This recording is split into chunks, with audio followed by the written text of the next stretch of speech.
This week's question of the week is, am I ready to date again after divorce?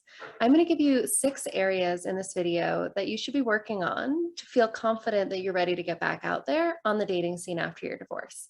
If you want even more details, even more information, I've made a checklist to help you go through and really assess where you're at and if you're ready to jump back in. So that you can download that free checklist by clicking the link in the video description below. So let's jump in. How do you know if you're ready to date again after divorce? There are 6 things that you should be looking at. The first is, are you over your ex?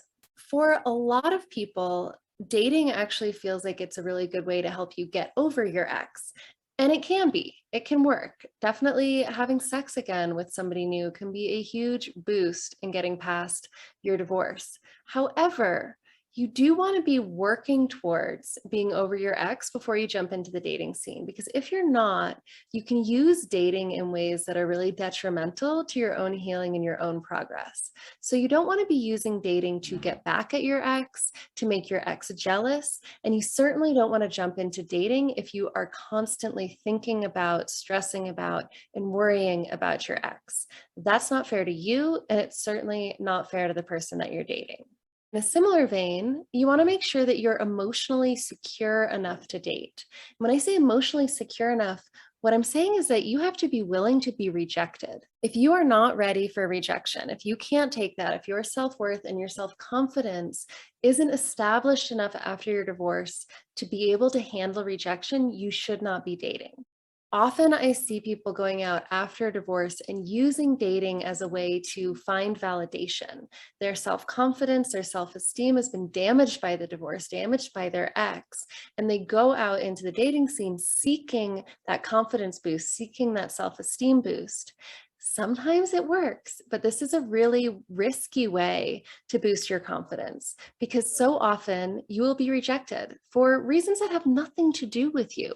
But if you are using dating to recover your self-esteem, then you're going to take that really personally and you could be devastated by rejection. So if you are not ready for rejection, you are not ready for dating. Before you jump into dating, you need to make sure that you've given yourself some time to grieve.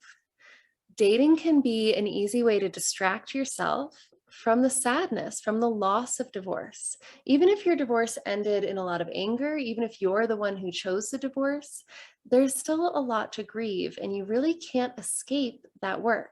If you try to skip it or distract yourself from it by dating when you're not quite ready yet, all you're going to do is stretch out that emotional discomfort, that emotional turmoil. And if you do meet somebody that you really like and you bring all of that unprocessed grief into the new relationship, you're setting yourself up for trouble.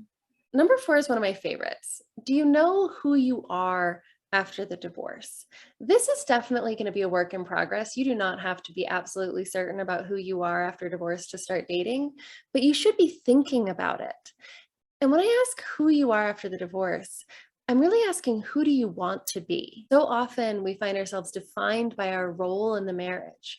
For a lot of men, it's the role as the provider, as the caretaker, as the partner, as the husband, as the spouse. Who are you if you are not those things? Who do you want to be? Who are you actively and intentionally becoming? You don't have to have all those answers to be ready to be dating, but you do need to be actively thinking about them. Otherwise, you might find that you're just trying to replace your ex-wife, that you're trying to step back into the role you were in so that you can find that identity that you used to have. So don't let that just happen passively. Don't blindly use dating to find your role again as the provider, as the protector, as the husband. Instead, use this time to choose who and what you want to be, and then bring that intention with you into dating. It'll make a big difference in the kind of partners that you choose. The area that's important before you start dating is to make sure that you have a solid support system. That just means having people in your life that you can lean on. Do you have friends? Do you have family? Is there somebody that you can talk to? Maybe it's even a therapist or a coach. The reason this is so important is because you don't want dating to be your therapy. You don't want dating to be something that you need in order to process and work through your emotions. Honestly, dating should be fun. Dating is there as part of your journey forward into who you want to be, into the life you want to create. If you don't have other people, if you don't have other support in your life, you're going to find yourself putting a lot of pressure on your dates. And then we also come back to the possibility of rejection and how devastating that can be if you are not in an emotionally secure place and if you don't have an active support system in other areas of your life. Finally, and this one might seem obvious, but you have solid relationship skills. You need to have a sense of what went wrong in your divorce, the role that you played in it, and how to communicate, how to show up a little differently in relationships in the future. If you don't process any of what happened in your divorce, if you don't make sense of it and start to heal from it and try to just jump off into a new relationship, you're likely going to find that you repeat a lot of those same mistakes, same cycles, same habits. And come on, you don't want to go through the last year or two of your marriage and certainly not through your divorce again. So make sure that you've done the reflection and you've gotten the tools, you've gotten the skills to have a different kind of relationship going forward. So those are the 6 areas to look at in your life to know if you're ready to date again. And again, I go into much more detail on each of these in that checklist. So in the checklist, there are 4 or 5 things under each heading to help you see, where am I at as far as getting over my ex? Where am I at as far as feeling emotionally secure? How good is my support system? So please download that worksheet, use it as a tool to help you assess where you're at, whether you're truly ready to jump back in and start dating after divorce.